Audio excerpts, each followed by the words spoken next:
मैं गरीब परिवार में जन्म लिया, पिताजी मछली मारते थे, ऐसे गरीब परिवार में जन्म लिया जहाँ एक दिन पिताजी मछली में मरे तो दूसरे घर पे खाना नहीं बन सकता था। ऐसे गरीबी में जन्म लिया। 18 साल की उम्र में घर परिवार रिश्तेदार सब कुछ छोड़कर बॉम्बे जैसे शहर चला गया। वहां मेहनत किया, मजदूरी किया, मात्र 900 रुपये महीने पर नौकरी में किया। संघर्ष के बदौलत बॉम्बे जैसे शहर में अपनी कामयाबी का झंडा गाड़ा। फिर मैं मुड़कर बिहार जब आया, देखा तो लोग बड़े बड़े महलों में रह रहे हैं, बड़े बड़े गाड़ी में रहते हैं, लोग चांद पे घर बनाने से सोचे हैं, लेकिन धरती पर भी हमारे लोगों के लिए रहने के लिए घर नहीं है साथियों।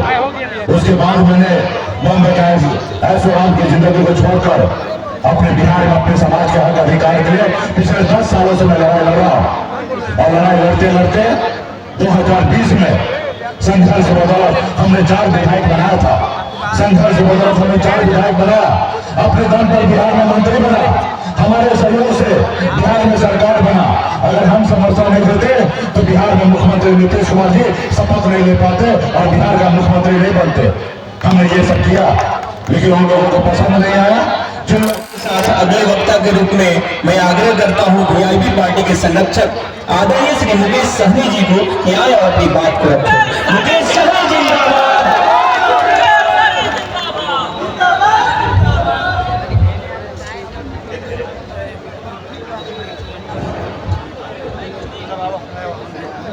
बहुत बहुत धन्यवाद अध्यक्ष महोदय। आज इस सभा में उपस्थित हमारे बिहार के युवा नेता, लाखों युवा को नौकरी देने वाले नेता प्रतिपक्ष छोटे भाई तेजस्वी प्रसाद यादव जी, आप सभी के लोकप्रिय प्रत्याशी अभिभावक समान अवधेश बिहारी चौधरी जी, इस कार्यक्रम में उपस्थित हमारे साथ आए जनाब तारिक अनवर साहब, राज्यसभा सांसद संजय यादव जी, इस कार्यक्रम में उपस्थित माननीय विधायक रघुनाथ फुट हरिशंकर यादव जी, इस कार्यक्रम में उपस्थित माननीय विधायक दौली सत्येंद्र राम जी, इस कार्यक्रम में उपस्थित अमरजीत कुशवाहा जी, माननीय विधायक बच्चे पांडे जी, इस कार्यक्रम में उपस्थित श्रीमान मुद्दे माननीय विधान परिषद विनोद जायसवाल जी, अमरनाथ यादव जी, वीआईपी पार्टी के जिला अध्यक्ष भाई श्रीनिवास यादव जी, राष्ट्रीय जनता दल के जिला अध्यक्ष इंजीनियर प्रवीण कुशवाहा जी, भाजपा माले के सचिव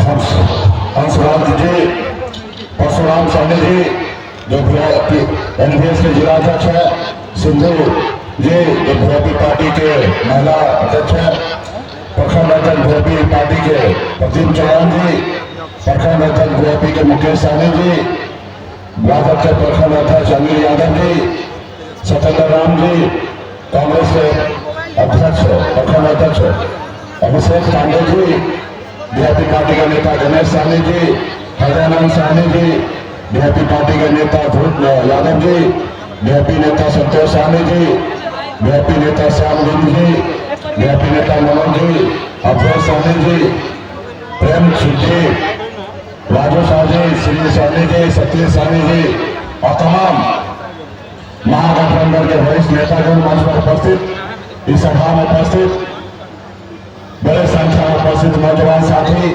सम्मानित गार्जियन, माता बहन, आप सभी को सैनिक मौला मुकेश सहनी की ओर से नमस्कार प्रणाम। साथियों,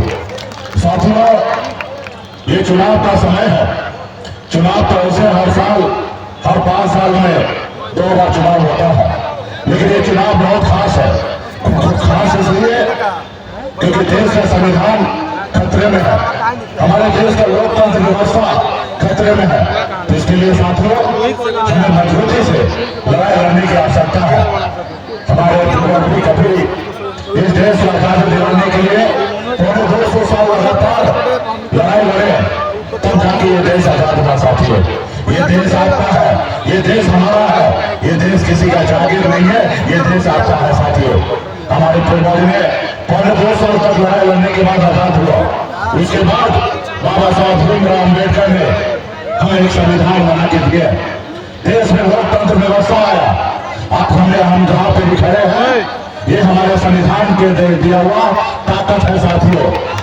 संविधान नहीं होता, ताजिक निषाद मल्ला का बेटा आपके सामने में सीना चौड़ा करके आज अपनी बात नहीं रख सकता था। साथियों, संविधान से पहले वो हमारे हाथ से पानी नहीं पीते थे, वो हमें इज्जत नहीं देते थे, हमें अपने बराबर में लोग नहीं बैठाते थे। किसी के आंगन में हम चले जाते थे तो वो गंदा जल छूट कर उस आंगन को शुद्ध किया जाता था, लेकिन वही जगह पे जानवर पड़ जाते थे तो उनको कोई फर्क नहीं पड़ता था।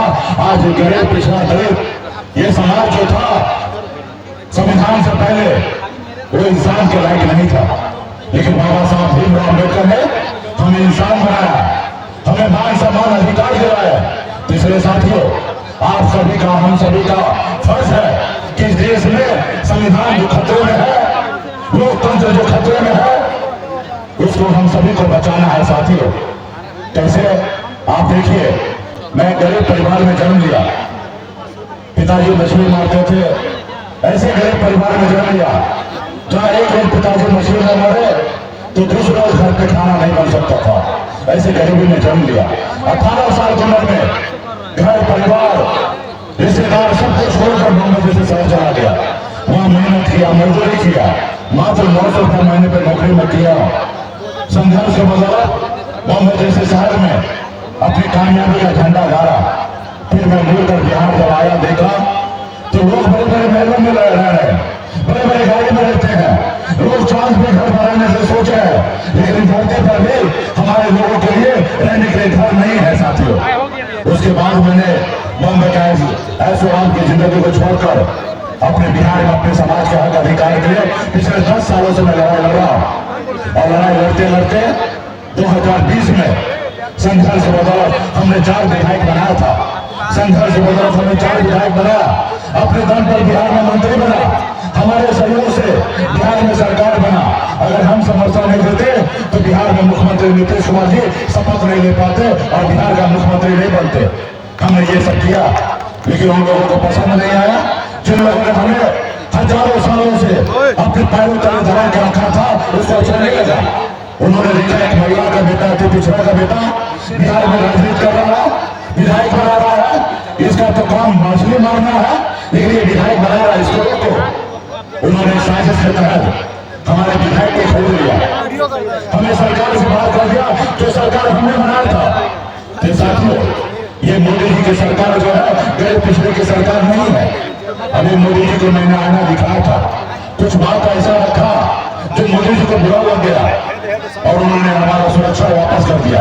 2 घंटे के अंदर में सुरक्षा हमारा वापस ले लिया।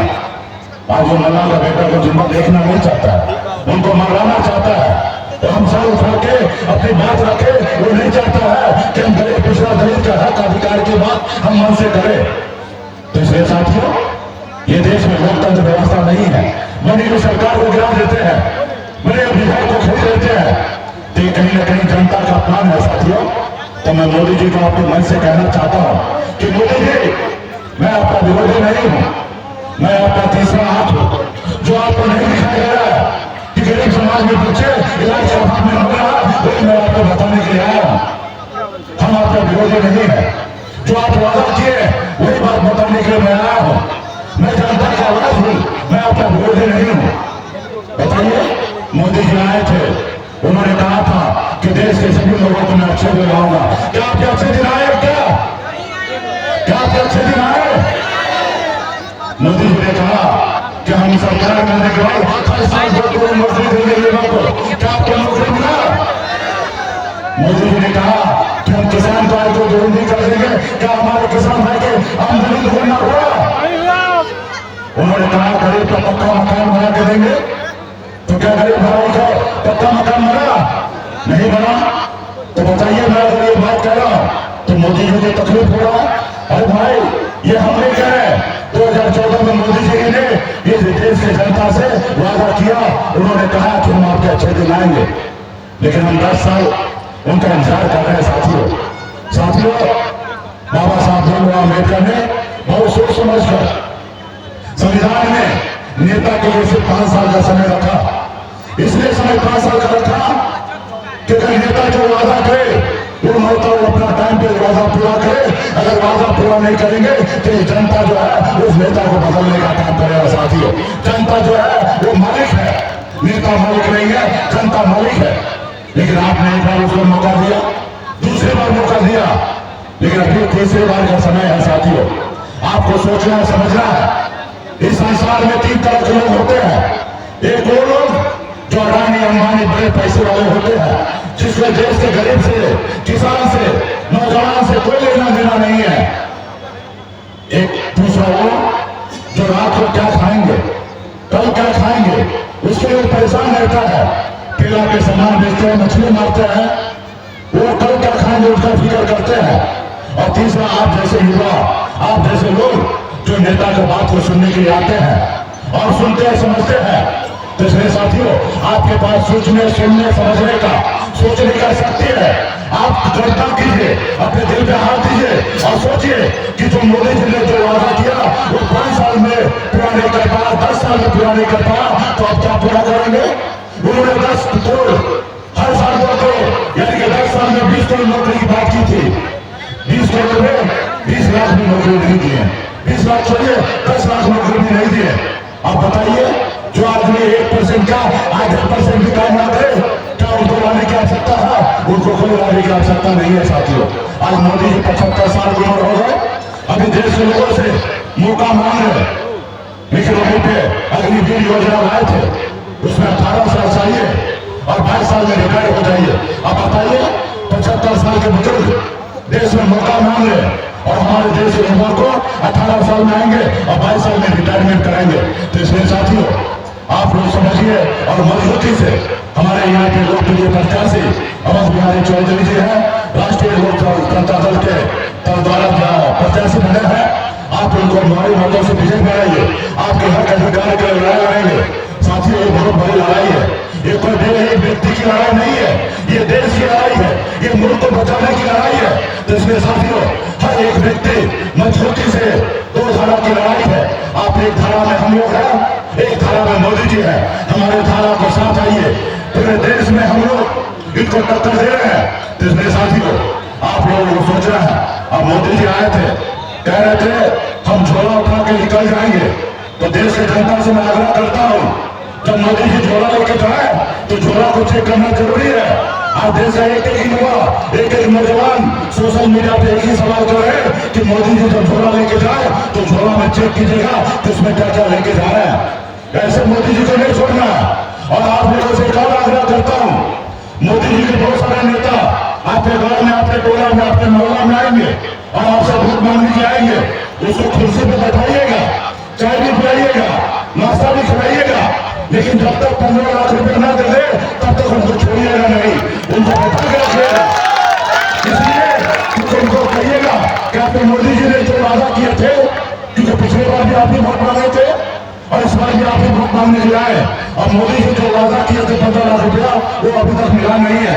तो कृपया करके आप दे के जाइए या मोदी जी को कहिए अभी कभी हमारे अकाउंट में भेज देने के लिए, क्योंकि आप लोग तो अकाउंट खुला के रखे हैं ना, अकाउंट खुलाए ना, तो अकाउंट नंबर दे दीजिएगा नेताजी को। अब उन्हें जल्दी ट्रांसफर कीजिए। अब पेटीएम भी चलता है, तुरंत हो जाएगा 2 मिनट में, स्कैन होता 2 मिनट में हो जाएगा। तो करिएगा ना, अरे करिएगा ना। अरे आपका हिस्सा मांगने में क्या तकलीफ है भाई? अरे मोदी जी का हिस्सा था, आप देखिएगा 16,000 करोड़ रुपया चंदा के रूप में ले लिया, क्योंकि उनका हिस्सा था। बड़े बड़े कंपनी को चंदा देते हैं, अच्छा चंदा देते हैं, सॉरी धंधा देते हैं, तो चंदा लेते हैं, वो मानते हैं कि मेरा इस कंपनी में हिस्सा है। ईडी सीबीआई का नोटिस भेज देते हैं, ज्यादा वो पैसा कमाए हैं तो उसे वसूली करते हैं। मोदी जी मानते हैं कि मेरा हिस्सा है।